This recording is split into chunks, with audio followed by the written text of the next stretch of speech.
കയ്പുള്ള തേൻ, മധുരമുള്ള കഷായം എന്നൊക്കെ പറയുന്നത് പോലെ ചേരുമ്പടി ചേരാത്ത രണ്ട് വാക്കാ നല്ല കള്ളൻ. അതെങ്ങനെയാ നല്ല കള്ളൻ ഉണ്ടാകുന്നത്? അവൻ അവസാനവും കട്ടെടുത്തത് പറുദീസയാണ്. അവൻ ഒടുക്കം കട്ടെടുത്തത് പറുദീസ.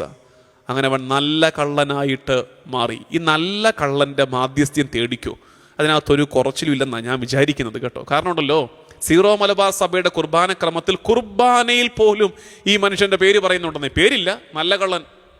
കുർബാന സ്വീകരണം കഴിഞ്ഞിട്ട് പുരോഹിതൻ ഈ കുസ്തോദിയും കാസയും ഒക്കെ ആയിട്ട് ബലിപീഠത്തിൽ വെച്ചിട്ട് ഒരു പ്രാർത്ഥന, മനുഷ്യവർഗത്തിന്റെ പ്രത്യാശയായ മിശിഹ എന്നൊരു പ്രാർത്ഥനയുണ്ട്. അത് 3 ഓപ്ഷൻസ് ഉണ്ട്, 3 പ്രാർത്ഥന. അതിനകത്ത് ഒന്നിനകത്ത് പറയുന്നുണ്ട്, നല്ല കള്ളനോടൊപ്പം ഞങ്ങളെ സ്വർഗത്തിൽ നീ കയറ്റണമെന്ന്. നല്ല കള്ളനോടൊപ്പം ഞങ്ങളും സ്വർഗത്തിൽ നിന്നെ ആരാധിക്കട്ടെ എന്ന്. അപ്പോൾ ഉറപ്പാണ് സഭയ്ക്ക്, വിശുദ്ധ കുർബാനയ്ക്ക് സഭയ്ക്ക് ഉറപ്പാണ് നല്ല കള്ളൻ അവിടെ ഉണ്ട്. അപ്പോൾ പിന്നെ നമുക്ക് ചോദിക്കാം, എന്ത് ചോദിക്കണമെന്ന് അറിയാവോ?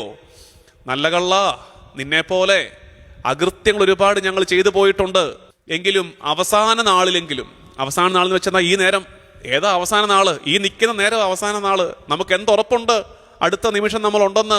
അപ്പൊ ഈ സംസാരിക്കുന്ന നേരമാണ് എൻ്റെ അവസാന നാള്, ഈ കേൾക്കുന്ന നേരമാണ് നിന്റെ അവസാന നിമിഷം. അവസാന നാളിൽ റിപ്പന്റ് ചെയ്യാൻ, അനുതപിക്കാൻ, പശ്ചാത്തപിക്കാൻ നിന്നെ പോലെ ഞങ്ങൾക്കും കഴിയട്ടെ നല്ല കള്ള എന്നൊരു മാധ്യസ്ഥ്യം പ്രാർത്ഥിക്കണം.